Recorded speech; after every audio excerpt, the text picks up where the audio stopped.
ओम नमो भगवते वासुदेवाय। बोलो विष्णु भगवान की जय, लक्ष्मी माता की जय। बंधुओं, आज मैं आपको कार्तिक मास के पंचम अध्याय को श्रवण कराने जा रही हूँ। बंधुओं, प्रत्येक मनुष्य को कार्तिक स्नान अवश्य करना चाहिए और कार्तिक स्नान करने के साथ ही कार्तिक महात्म्य के अध्यायों का रोजाना सुनना चाहिए। ऐसा करने से भगवान विष्णु की कृपा सदा ही अपने भक्तों पर बनी रहती है। बोलो विष्णु भगवान की जय। प्रभु मुझे सहारा है तेरा, जग के पालनहार, कार्तिक मास महात्मा की कथा करूं विस्तार। राजा पृथु बोले, हे नारद जी, आपने कार्तिक मास में स्नान का फल कहा, अब अन्य मासों में विधि पूर्वक स्नान करने की विधि, नियम और उद्यापन की विधि भी बतलाए। आश्विन माह में शुक्ल पक्ष की एकादशी से कार्तिक के व्रत करने चाहिए। ब्रह्म मुहूर्त में उठकर जल का पात्र लेकर गांव से बाहर पूर्व अथवा उत्तर दिशा में जाना चाहिए। उसके बाद जो मनुष्य मुख शुद्धि नहीं करता, उसे किसी भी मंत्र का फल प्राप्त नहीं होता है।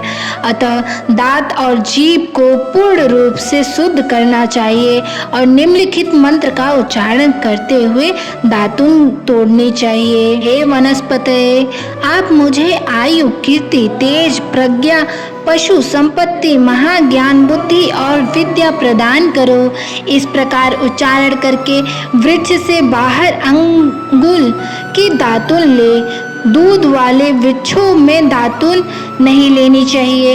इसी प्रकार कपास, कांटेदार वृक्ष तथा जले हुए वृक्ष से भी दातुन नहीं लेना चाहिए, जिससे उत्तम गंध आती हो और जिसकी टहनी कोमल हो। ऐसे ही वृक्ष की दातुन करनी चाहिए। प्रतिपदा, अमावस्या, नवमी, षष्ठी, रविवार को चंद्र और तथा सूर्य ग्रहण में दातुन नहीं करनी चाहिए। विष्णु भगवान ने कहा, हे नारद, मैं वैकुंठ में अथवा योगियों के हृदय में भी नहीं रहता, अपितु जहाँ मेरे भक्त मेरा गुणगान करते हैं वहाँ मैं अवश्य रहा करता हूँ। जो प्राणी चंदन माला आदि को से हमारे भक्तों का पूजन करते हैं, उससे मुझे जैसी प्रीति होती है वैसी प्रीति मेरे पूजन से भी नहीं हो सकती।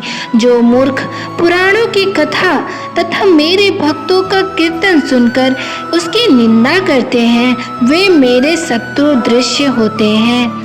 शिरीष, धतूरा के गिरिजा, चमेली, केसर, कंदार, मंदार तथा को कनेर के फूलों और अक्षतों से विष्णु भगवान की पूजा नहीं करनी चाहिए। अड़हुल, कंद, शिरीष, चूही, मालती, केवड़ा के पुष्पों से शिव जी का पूजन नहीं करना चाहिए।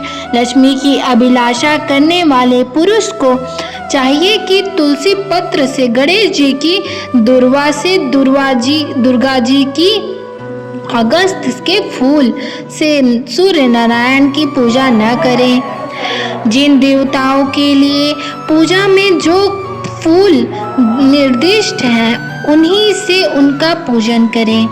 इस प्रकार पूजन समाप्ति के पश्चात देवादिदेव विष्णु भगवान से क्षमा याचना करें। हे सुरेश्वर, हे देव, मेरे पास न मंत्र है और न क्रिया, भक्ति से भी मैं हीन हूँ।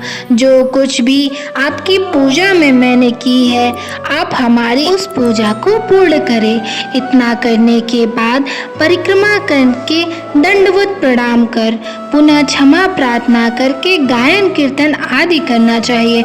जो मनुष्य शिव और विष्णु भगवान की विधि पूर्वक कार्तिक मास की रात्रि में पूजा करते हैं, वे पवित्रात्मक होकर अपने पूर्व पुरुषों के साथ विष्णु लोक को जाते हैं। बोलो विष्णु भगवान की जय।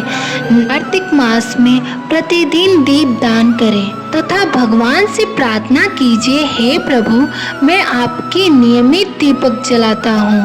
कार्तिक में मथुरा, माघ में प्रयाग और वैशाख में हरिद्वार का वास अति उत्तम होता है। जब सूर्य तुला, मकर और मेष राशि का हो तो उसमें किए गए व्रत, नियम और पूजा अधिक फलकारी होते हैं। इस मासों में अच्छे कर्म करने से पापों का नाश हो जाता है, जैसे सूर्योदय से अंधकार, वज्र से पर्वत, करुड़ के भय से सर्प, वन से मेघ, ज्ञान से दुख। वैसे मथुरा का दर्शन करने से सब पाप नष्ट हो जाते हैं। बोलो विष्णु भगवान की जय।